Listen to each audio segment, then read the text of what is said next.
so we are just about 9 weeks out from the Arnold, and then 11 weeks out from the Olympia. So today we're gonna be training hamstrings, which is probably, I'd say, one of my more dominant parts. But I'm a big believer in keep your dominant parts more dominant. So people think I don't need a separate hamstring day anymore, but I enjoy it. I think it's fun, and it's a freaky body part that I have, so I'm gonna just keep making it freakier at this point. And also shows everyone from the back. So yeah, we're gonna take you guys through another one of my hamstring workouts, very similar to what you saw last time, but I might RDL instead of deadlift today. We'll see how I feel. But we're gonna start with the seated leg curl. I go to the adductor machine, then do some RDLs or deadlifts, and then I don't know, maybe switch it up, see how I feel from there. So.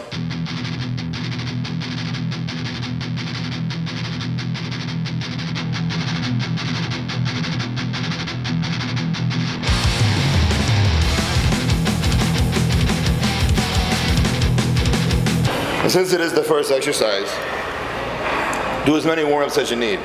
Seriously, I think that's the one thing people mistake. They try to rush into the top set too quickly and shit happens. So I don't care, the first exercise, take as many warm-ups as you need. I don't care if you need fucking 10 warm-ups. Do it. Always make sure you're properly warmed. That's, you know, one of the biggest issues I see. So I go until I feel like I'm ready. And if I'm not ready, sometimes I might warm up with the same weight twice. If I feel like that one of the times, the one weight that I used was a little shaky, I'll do it again. And normally the second time when I do it, doesn't feel as shaky and it's loose, warm up to the next weight.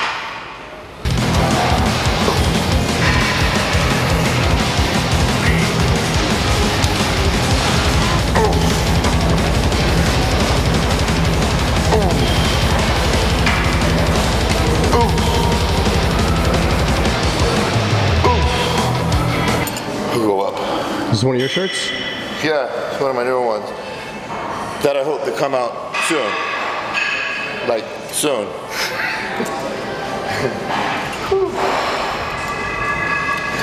This is probably one of my favorite hamstring exercises. Seated leg curl. I think overall, beside RDLs, I guess, this is what has given me the most size in my hamstring, 100%. And especially with the prime one, which was cool, because the way it's angled, it's almost like you can bring it when you curl, like under you, really, and get that hard squeeze. So that's why I really like that shit. Ooh.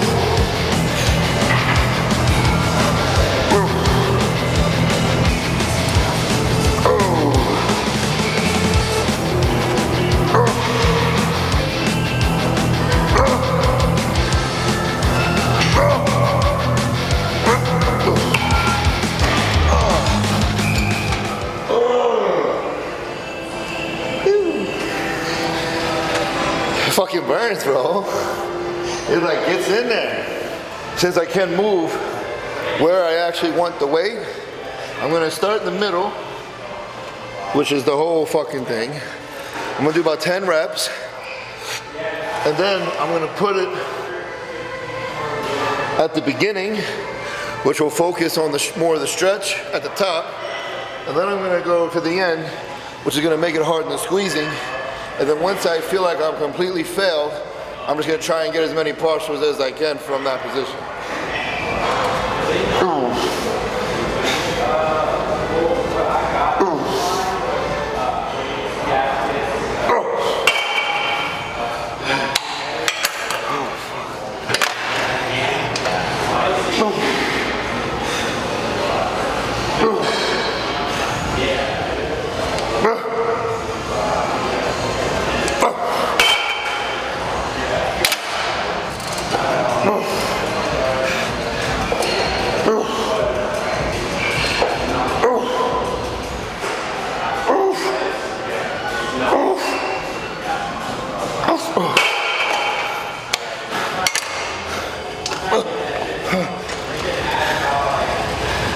That's how you build hamstrings one-on-one, ladies and gentlemen.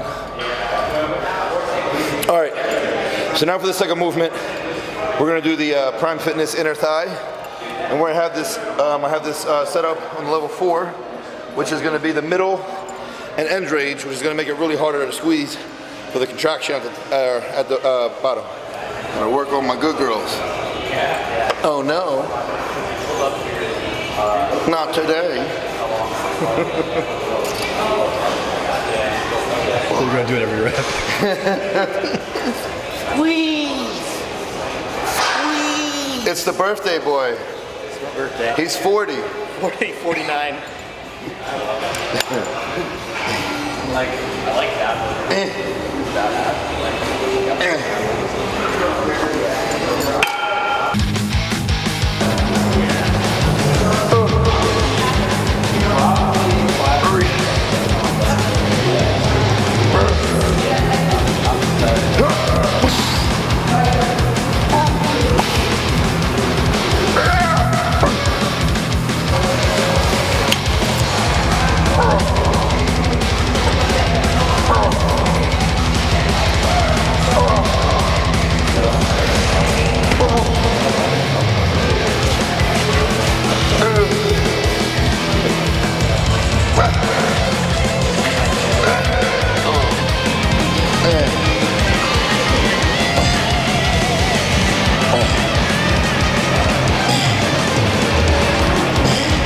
No thigh gap. No thigh gap. No gap. Now time for the outer thigh. We're gonna have this in the same position that I had this one. We're really gonna put the weight more toward the end of the movement to really just get that hard squeeze and make it a little harder there. I like to do these as an exercise, but mainly so I can warm up, whether it be that I deadlift or do an RDL next, and my hips are nice and loose.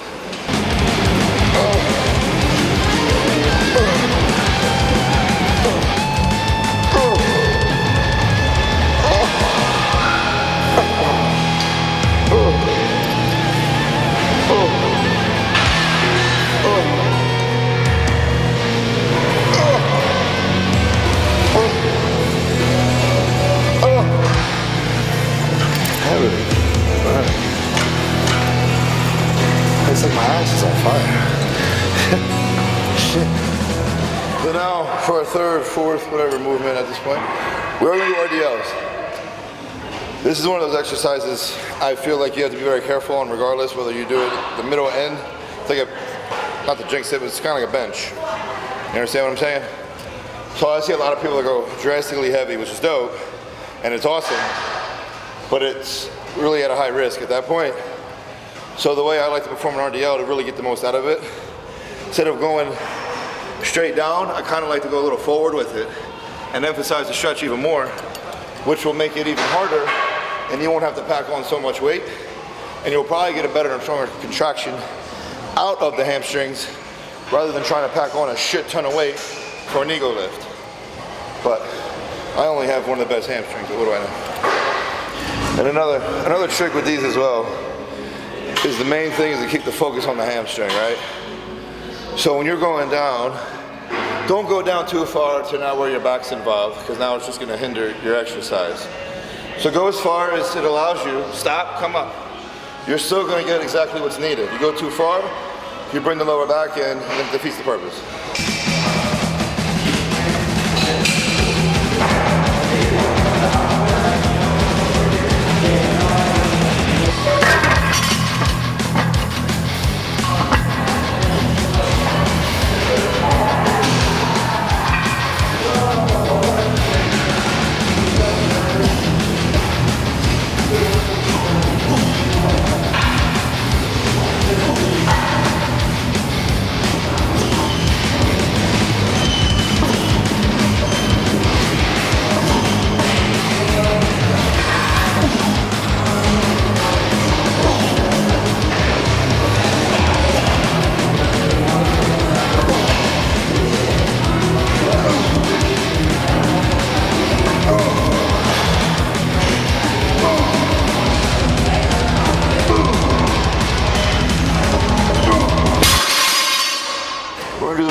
Inverse curl.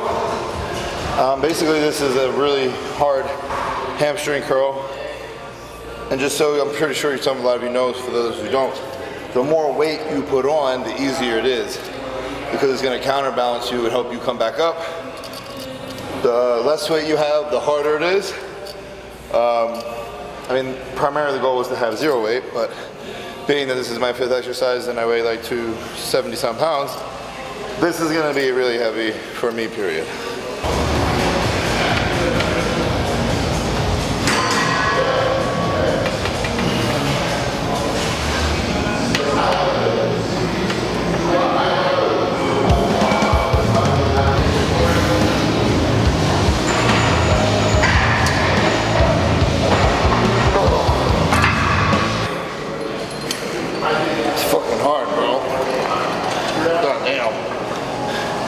Another trick to this too is you want to keep your hips and your glutes in, so that way you're getting the full contraction and stretch in the hamstring only. You push the hips back, it's going to take away from the hammies.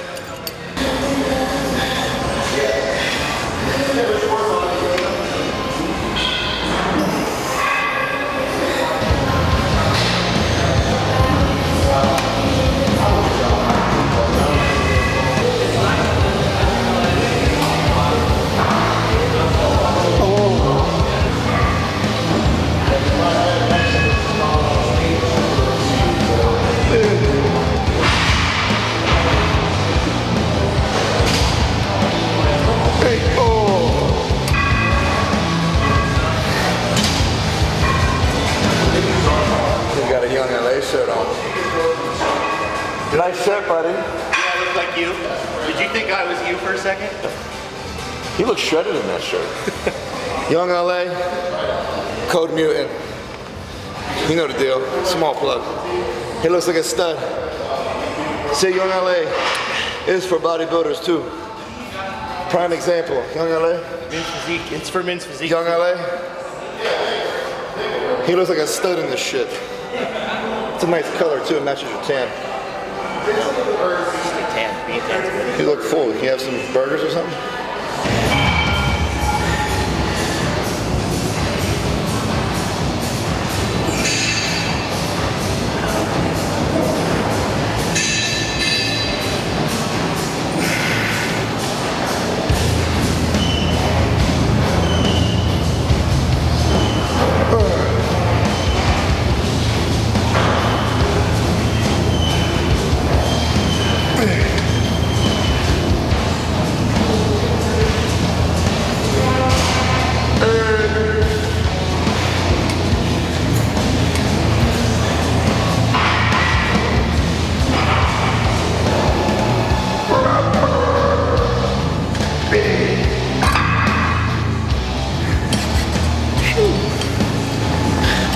That'll fuck you up. I wasn't do like leg curl, single leg, but I just really like seated leg curl. So I'm gonna do just one bang out all set here. I don't know, as many as I get here. And then that'll be it for hammies. And then I'll move on to a glute bridge. And then that'll be the end of today.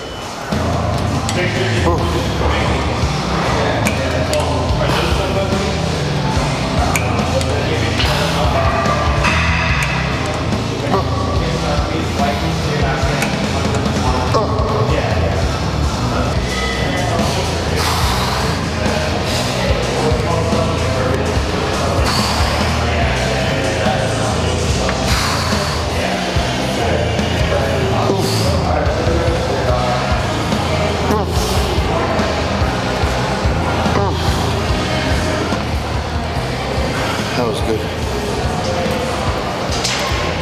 Okay. Let's glute bridge that bitch up. Thrust it out.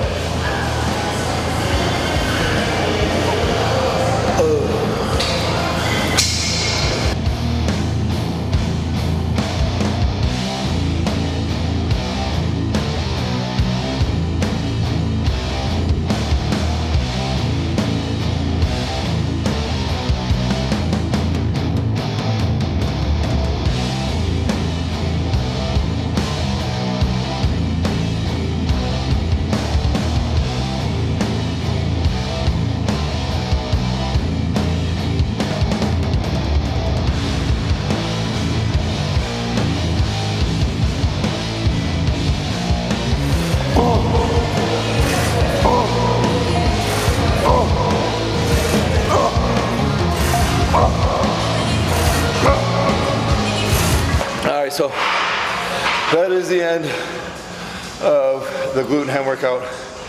So just so you understand what I did here, I just basically worked up to a failure set of 20, caught it there. Because I will definitely hit glutes again on Saturday for quads. So I really just want to hit it hard, one really hard set. And that'll be it until, you know, I hit them again on quad day. But yeah, so that's basically it for today. Overall, we're feeling good. As Matt explained in the last video, we noticed I was plateauing a little bit during training, so he fed me up for a good 4 days straight. I ended up only putting on like 2 or 3 pounds. And I'm basically now back to where I started, which is good, I guess, because I'm leaner.